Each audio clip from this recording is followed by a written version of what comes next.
Dereliler ve Kararlar bu hafta Kuzey Amerika'nın en güney noktası olarak kabul edilen ve kıtanın kuzey ile güneyini birbirine bağlayan çok stratejik bir ülkenin Meksika'nın eski devlet başkanı Vicente Fox'u ağırlıyor. Bağımsızlığını 1810'da kazanan 105 milyon nüfuslu Meksika sadece stratejik önemiyle değil, köklü medeniyeti, ekonomik dinamizmi ve uluslararası arenada artan saygınlığı yoluyla da Türkiye ile belirli paralelliklere sahip. Kuzey Amerika ile tüm Latin Amerika ülkelerinin toplamından fazla ticaret yapan NAFTA ve G8 5 üyesi Meksika'nın eski başkanı Fox'un kariyeri en az ülkesi kadar renkli. 10 yıl içerisinde kola dağıtımı yapmaktan ülkesinin devlet başkanlığına kadar yükselen Vicente Fox'un siyasi geçmişi Meksika için kritik önem taşıyor. Zira Fox, Meksika'da 1910 yılından beri başkanlığa seçilen ilk muhalefet lideri. 2000 başkanlık seçimlerinde oyların %42'sini alarak sistemin ağırlıklı partisi olarak bilinen Kurumsal Devrim Partisi'ni geride bırakmaya başaran Fox'un iki olmazsa olmazı var: demokrasi ve değişim.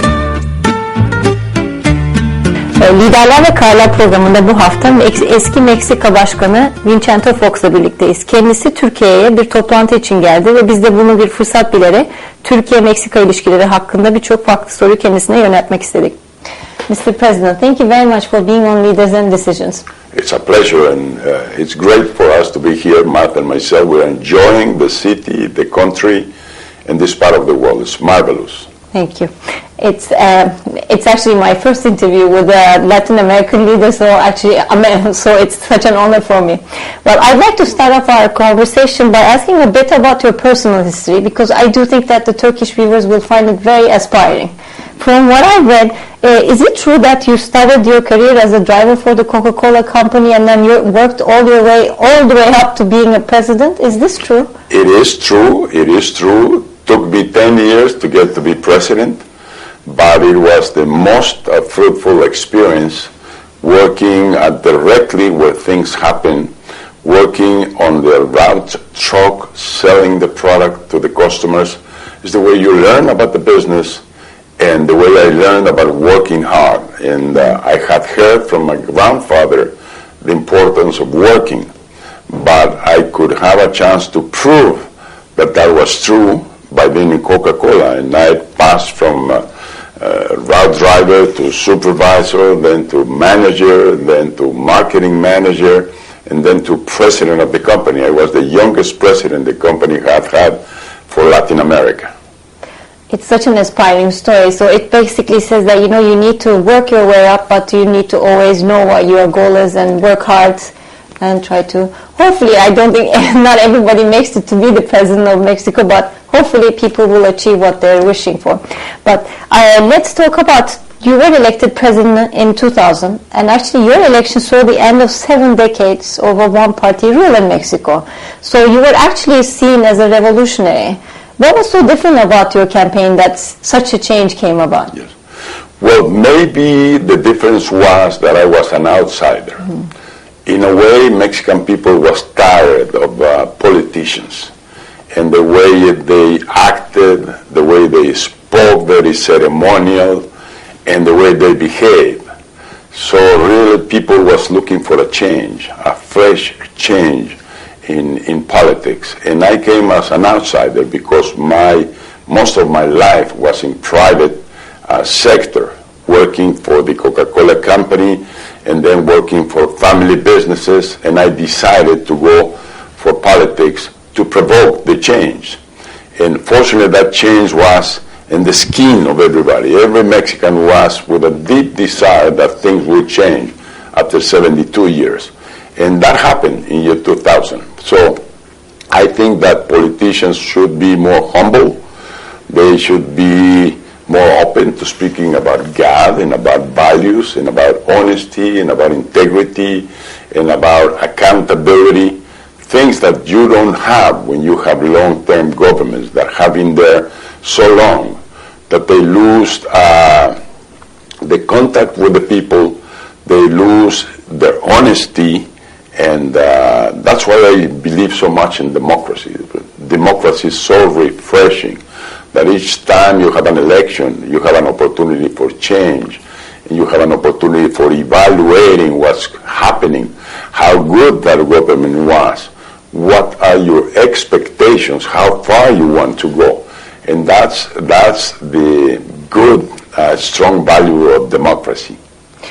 I heard that after you became president, actually there is a photograph of the Mexican presidents that the officers have to hang, and in your photograph it wasn't just you, but it was a group of Mexican people basically who were in the photograph with you. Is this true? Yeah, absolutely true. And my message there was try to be very strong, because we were used to the Tlatoani, is the indigenous name for the president that had all the power in the world, that was, or they were very authoritarian, and they controlled everything that happened in Mexico. So my message to people through the first time that we were going to be living in a democracy, the message was, it's responsibility of all of us. It's not just responsibility of the president.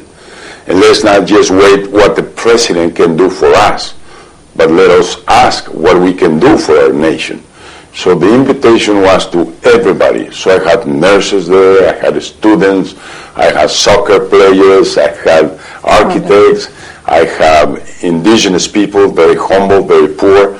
And so the message is, we can build a nation if we work united and if we all work together.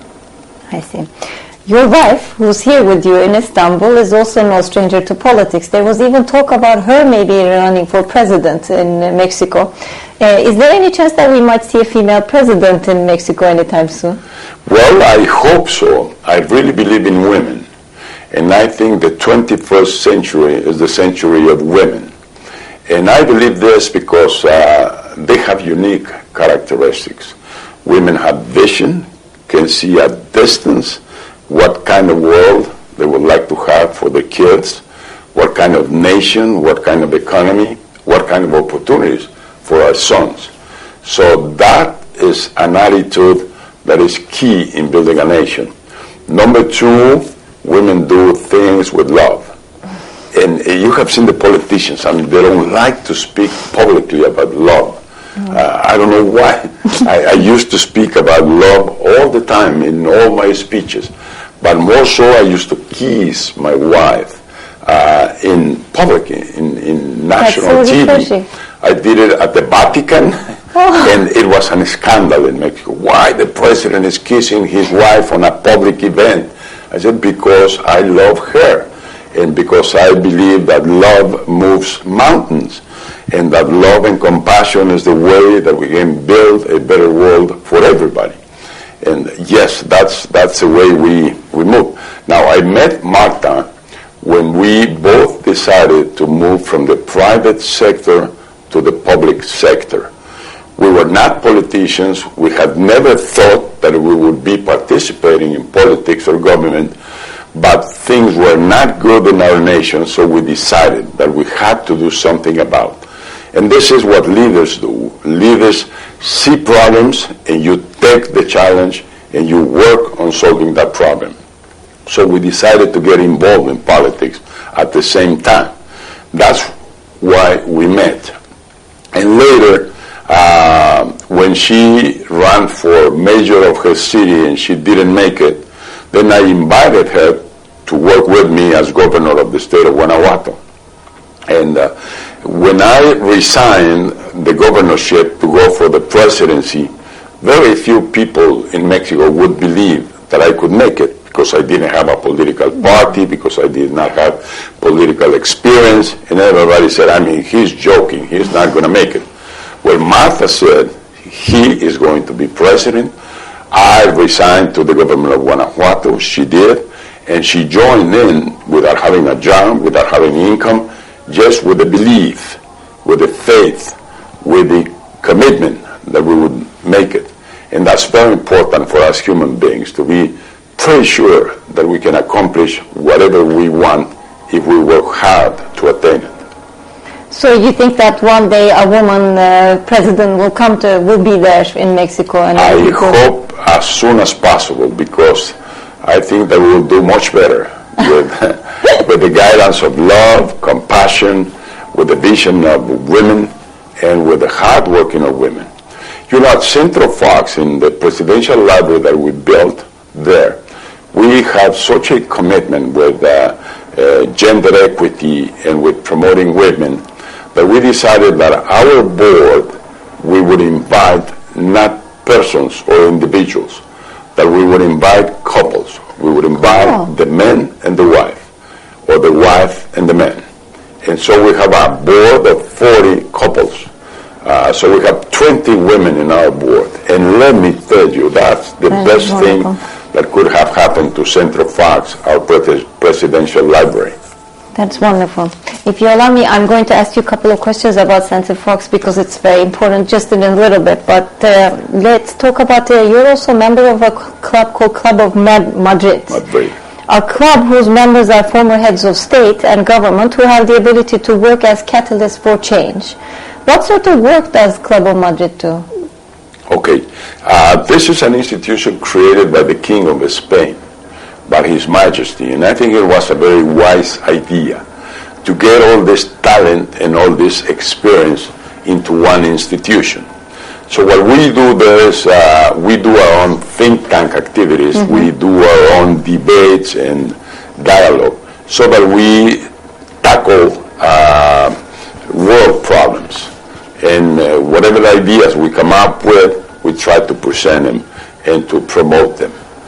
Number two, we form commissions, and so we're addressed to go to any part in the world where they would either request our services. For instance, if it's for peace, if there's violence, we do missions for peace. So we come in and try to solve the conflict and work with the parts that are in conflict. Or if some government wants to have a new vision or a new plan for the economy, they can call upon us and we come and we give our experience. My last trip on a mission like this was in Korea about 6 months ago. We came because Korean government was going to lead the G20 group that was recently created after the crisis. And G20 was led for the first time by an emerging nation, and this was Korea. G20 accounts for 80% of the world gross product, so it's a very important group, and Korea had a great responsibility. Well, Koreans decided that they wanted to get all the experience of all the former presidents that had convoked and led meetings like this. So they invited me to come, they invited Presidente Lagos to come from Chile, they invited Presidente Cardoso to come from Brazil, they invited Prime Minister from Australia, they invited other Prime Ministers from Europe, so that they would gather all the experience that we have had in putting together meetings and discussing world issues. I think that's the key strategic role that Club de Madrid plays. And we're coming here to Turkey and to Istanbul to participate in this forum precisely with the same purpose. They called upon Club de Madrid and they told them they would have some former presidents available to participate in this, I think, a very interesting meeting that we're going to having us of tomorrow, discussing world problems, discussing economy, discussing weather problems, climate warming. Vice President Al Gore from the United States is coming. Prime Minister from Kosovo is coming. And Vicente Fox is coming. I'm here eating this magnificent food that you have in Turkey, enjoying this city, which is one of the best in the world, and highly impressed and surprised. I was telling somebody today that just in 2 years, or maybe 2.5 years, which I made my last